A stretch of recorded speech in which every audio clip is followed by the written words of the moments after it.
welcome to this discussion of Pecore and Erba, or burning love, as we called it in the United States.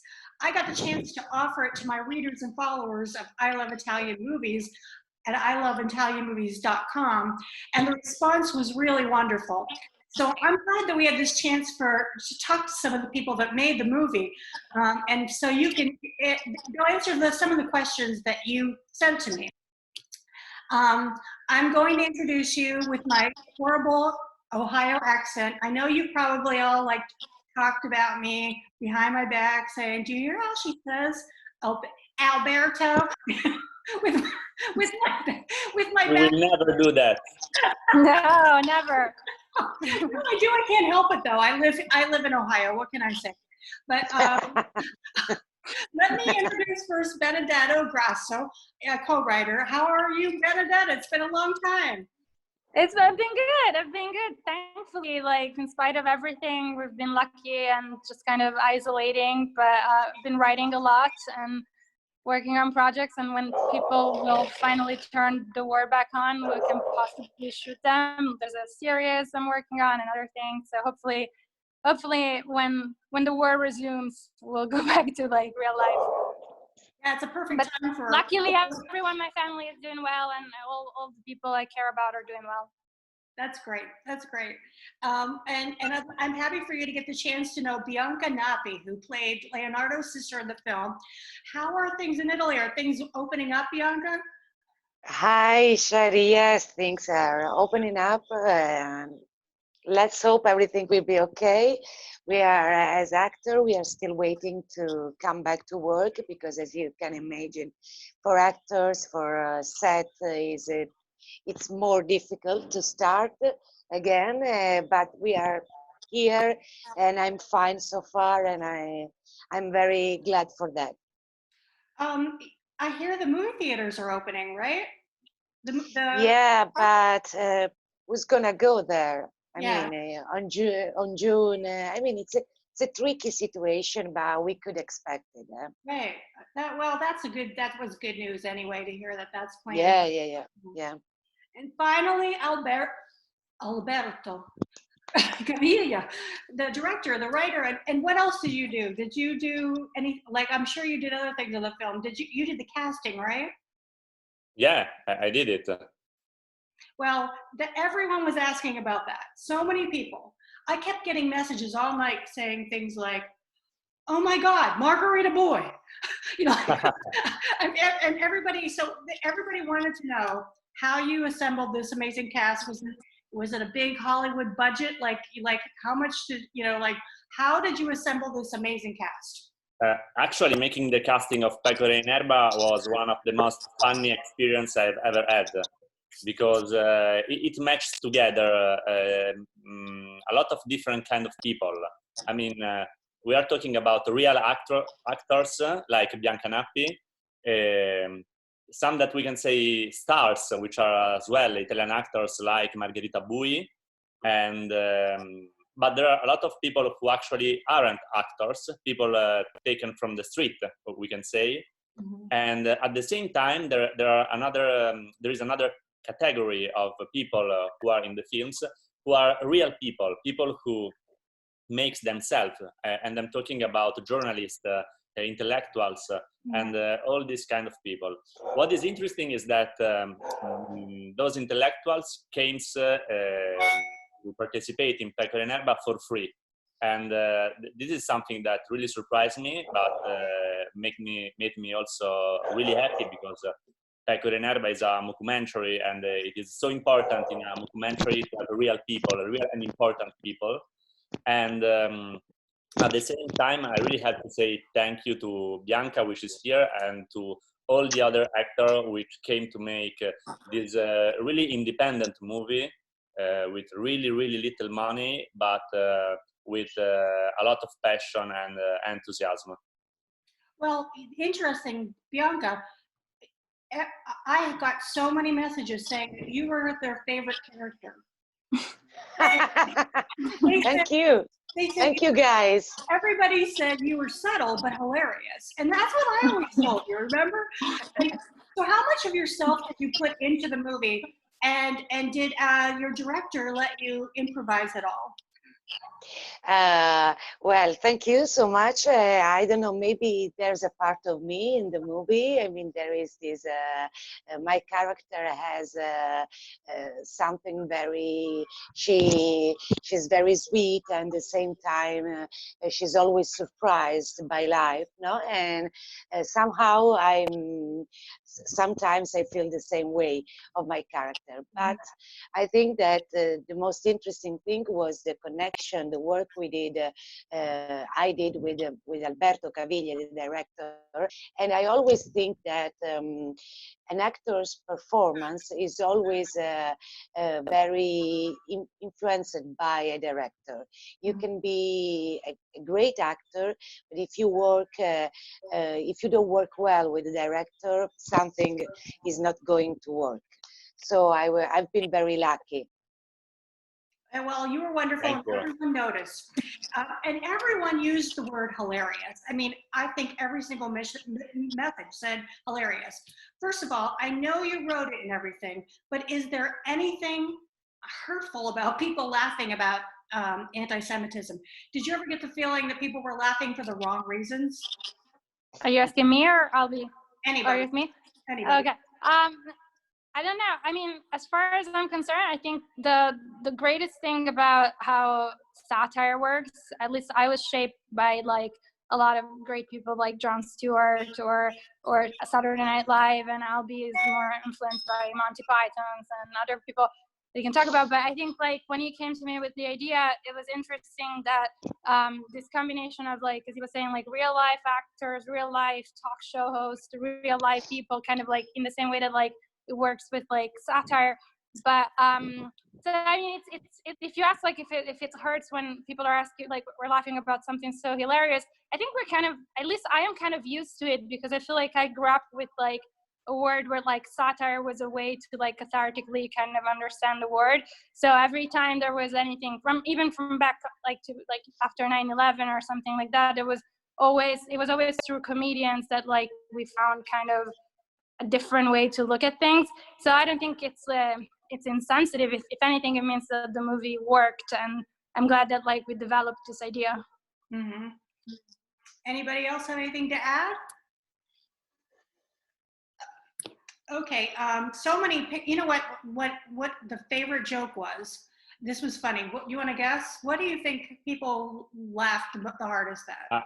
I can tell you which are the one that makes the main reaction in Italy, but I have no idea which was that one. They loved like a nerd. Which one? Wow. Oh, the nerd. I'm so happy. So I remember, Benedetta, you told me that at the Venice Film Festival premiere that you had a lot of fun listening to when the audience laughed at a joke. Yeah, I was super nervous because even the first shot of the movie where there was that piece of writing that we were kind of discussing, like, will that be funny? Like, and I remember that Albie said, like, trust me, it's gonna be funny. And I was so nervous. And then, like, in the first second of the movie, when it played in Venice, like, the whole audience started cracking up and laughing. And I was just like, okay, I guess like this is working in ways that go beyond me. And it's always good. Like, it's always collective, which is something we're gonna miss in the future because there's not gonna be like the collectiveness of cinemas. But it's always weird to see like comedies, because you don't see it when you watch them by yourself. Like, you don't laugh as much as like when you're with other people. So and I'm sure that as they were saying, like how you were saying, that it does maybe register differently at different moments in time or different countries, so that's kind of the fun of it. Oh, I should mention, I was at the premiere, as you all know, but and it was just, I've been to a lot of Venice premieres now, and they don't always go so well. Yours was, I mean, people were just, it was so enthusiastic. It was, I don't know how, somebody probably timed the applause, but people were just laughing at everything. People really were genuinely enjoying it. So anyway, that was, I'm glad I got to be part of that. I think this is also because it's not so common to have a comedy in a big festival like Venice. Usually the movie are all sad about illness, catastrophes, or something like that. So you don't expect a movie like Pecore and Erba maybe in Venice. Right, but when people don't like a movie at Venice, they let the cast know. Yeah, I know. Can too, I think.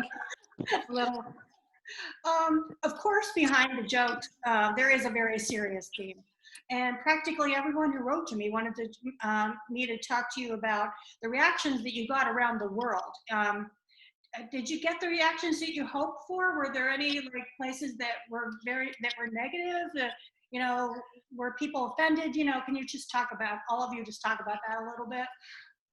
I've been in several countries to present the movie, and I have to say the reaction were mostly good. And when I say good, I mean that the main purpose of the film, making understand that all the movie is a kind of overthrew the theme of anti-Semitism, trying to make it work through the paradox. That was understood, and it was the most important things for me. So maybe in some country, the people ask for some jokes, in another one for another, but the main operation were understood. I think the most surreal reaction that I had, it was in China, because I went with the film to the Beijing Film Festival, and I was kind of shocked because the people were laughing all the time, but all the time in the wrong moments. I mean, not where they were supposed to laugh. So it was kind of weird for me, but I'm happy that I enjoyed it. Do you remember anything in particular, that they were laughing at? You thought? The wrong moment. For me, it was interesting when we brought it to the US for the first time, because if I'm not crazy, it was 2016 or 2017, which is kind of a pivotal year. And so I think it felt like it was a foreshadowing of all the craziness of the world and how social media was reacting. I think regardless of politics, it was kind of on both sides, very much incredibly almost like when you don't want something to come true and it sort of comes true, because you see all these things that were first implicit in society become completely explicit and much more ridiculous. The movie there are a lot of things I think in the movie that we thought this would never happen, and in the last 5 years, how much has been we've been oh, this happened, and then you see random news that feels like The Onion, but it's actually real, and you're oh, we sort of there's something about people burning flags and they couldn't burn it recently, and I was just oh wow, this is when it's stranger than fiction. Mm-hmm. Yeah. Well, speaking of, we were kind of struck by the similarities between Jojo Rabbit. I feel like they kind of ripped you off. Aren't you going to go complain to? That was a really good movie, but Brian and I were whoa, this is Alberto's movie. Yeah. I thought the same when I saw it, especially the Scouts. When I was God, they watched the movie. Mm-hmm. Yeah, no, that's what I was thinking. That brings up another question. One person asked me to ask you. This is just a funny one. If you thought you had offended the Boy Scouts? It wasn't my intention. I mean, I hope nobody got offended. I'm not sure if I even understand that question, but I just thought it was interesting enough to ask. I don't think they hold as much as I don't know, they don't have as much value as they have probably in other countries in Italy. Maybe. I don't know.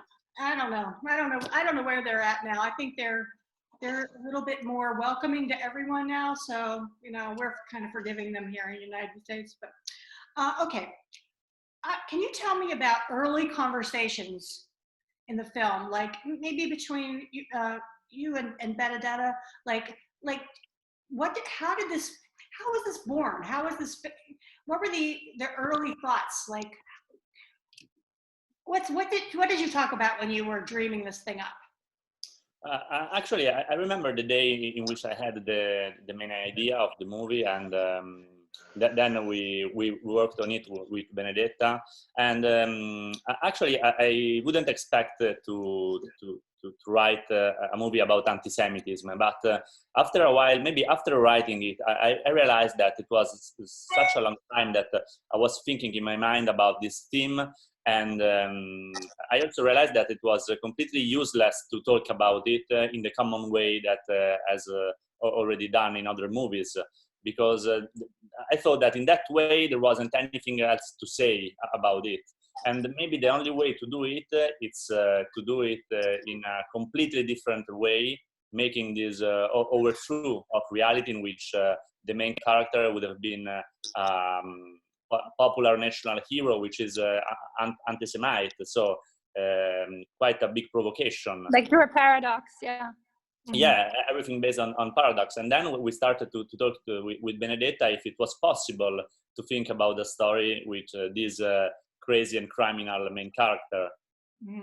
So did it evolve in any way from your original thoughts? You know, was the end product different than you imagined? You mean if the movie came different from the original thought? When you first imagined it, and then Yeah. when it was finished, was it different, or was it pretty much your vision? I think it was pretty much the same, because the basic idea was so strong, so clear, that everything that we did with Benedetta was building a story around this idea. So I think it finally had the same soul that we wrote at the beginning. Yeah, I think it was solid. Just going back to when you asked how did people get involved, like I think when you have something that like works on paper, even as kind of like a pitch, usually it's funny, like you just send it by email and everyone responds and gets it. Like you understand that's kind of like that your idea is coming through, like kind of already at the early stages. So that was reassuring. I think like if you sent it to like a talk show host and they would be, oh, I get it from like day one. It was probably reassuring. Not maybe like you wouldn't know like exactly how it would turn out, but at least like you knew that there was something right, I guess. Yeah, I understand. Can each of you tell me what just maybe in one sentence, what you're hoping when people leave the theater that they got from the film? From my point of view, I wanted people to have a really precise feeling. I want to bring them to empathize and to support this main character.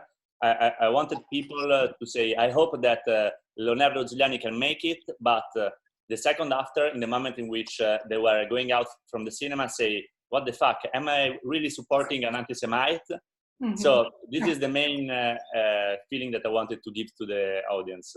Good. Yeah, kind of I don't know, Benedetta. I mean, I think it's similar, but in the sense that like the more you mess with like an audience, with like especially with this sort of blend of reality and like something that it's real and something that was built on real things and exaggerated, I think it makes you think. It leaves you with the idea of like how crazy is reality itself to an extent. Like you're thinking that's something that you watch, oh, that cannot happen, and then like you realize that it has actually already happened, or the opposite, you're like, oh, this is probably like a joke.